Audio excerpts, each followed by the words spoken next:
20. So like what I mean by that is like 50% of the money that we obviously make, that gets spent on expenses. So your standard sort of stuff like your rent, your mortgage, bills, whatever that may be, like obviously food and water, and fuel. And then I usually have a 10% that I pay myself. So I've always sort of been in that mindset of pay myself first.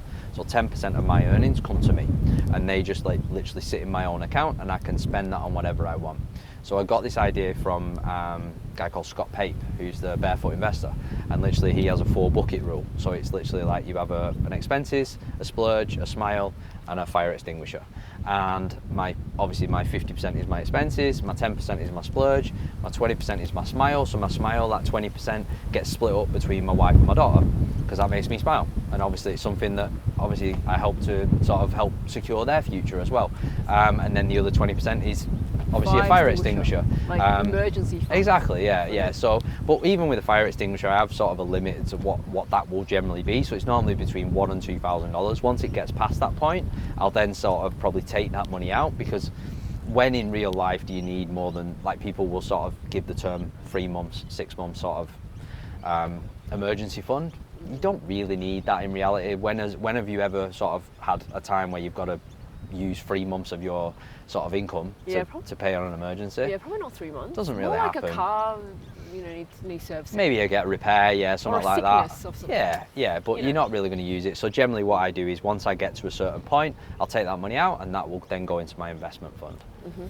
Very sensible. Yeah. If you do that. Now, you are into investing in properties. We had a lot of fun talking about that. Yeah. You mentioned you rent where you like to live and then buy where it makes sense. Yeah. Can you please elaborate on that theory? Well, I live here, near the airport, obviously. And I rent here. We've done so well. This is the first plane that's gone past. I saw him going that way, and then I was like, But no, I rent in this area because it's a nice area, and I buy in more affordable suburbs around the country, which tend to sort of have more of a blue collar sort of white collar sort of I suppose attractiveness to people, and they're in the lower end of the sort of the price range, shall we say, for properties, but generally that's the most crowded area when it comes to resale and obviously finding buyers for them. So there's less risk involved with that as well. But me personally, my sort of ethos is rent where you want to live and buy where you can afford. Yep, makes sense. No point servicing the bank, because why would you tie yourself down for that 30, 40 years? I mean, a 30-year term, it's just a chain around your neck that you're never really going to get out of. Yeah, for sure.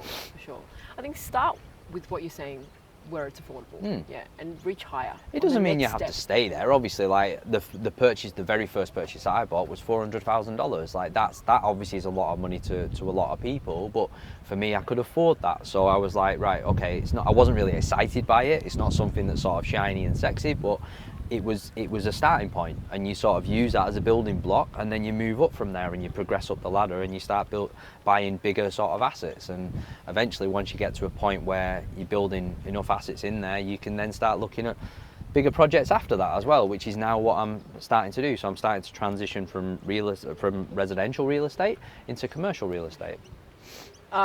Have you started on the commercial real estate? I'm still in the process of actually purchasing my first one, but it will happen in the next 3 to 6 months. Yeah. And your advice is maybe speak to the right people. I would say get the right team around you. Like I haven't been investing in real estate for that long, but I've found that having the right people around you that can give you the right advice. There's a lot of people out there that will give you advice. Whether that advice is right for you or right in general is not always the case, unfortunately, because the financial industry, especially when it comes to buyers agents and things like that, is very unregulated. So just find the right person, and I would say just interview as many of those people first before you sign on the dotted line and make that final decision. How did you stumble across your buyer's agent? With mine, like it was initially it was Google, which is I think where everyone sort of starts, and then from there it was a bit of word of mouth and a bit of sort of insider sort of knowledge, meeting people and speaking to these people that was already in the industry and going, look, we've got like my first buyers agencies that I dealt with, it was just two young guys that literally started up, very passionate about it, and they wanted to help the average person. And their ethos was, I think, literally buy 1,000 houses for 1,000 Australians. And I was like, I like that. Like that, it was genuine. Some people you meet and they're not really that genuine. So yeah, and that happens, and that has happened to me as well, where I've been burnt and I've had to walk away from a decent amount of money as well. That has happened to me. Yeah. So you have to be very careful. Yeah. Pick your team wisely. What do you do when you get burnt? Just gotta take it on the chin and sort of like it's part of it's the same as being in business and something happening to your business, you have to close it down or whatever, or you have bad months, you have good months. I think it's the same in life in general. You have experiences, and I always sort of say my sort of saying is they're not losses, they're lessons.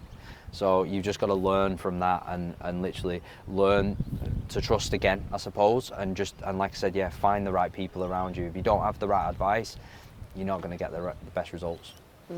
What's the worst investment you've ever made that you're oddly proud of? I would say watches. Like I'm really proud of my watch collection that I've got now, but like, yeah, literally when I first started, I had no idea, and I just got very lucky with it. And historically over the last 10 years, they've actually outperformed the stock market and property. I'd like to see your watch collection. Yeah. When we have a moment. Yeah. Can you share the most ridiculous business advice you've ever received? The most ridiculous advice I would probably say is, save yourself rich. I would say that's probably the most ridiculous advice, because some people will do that, and it's generally cheap people that do that.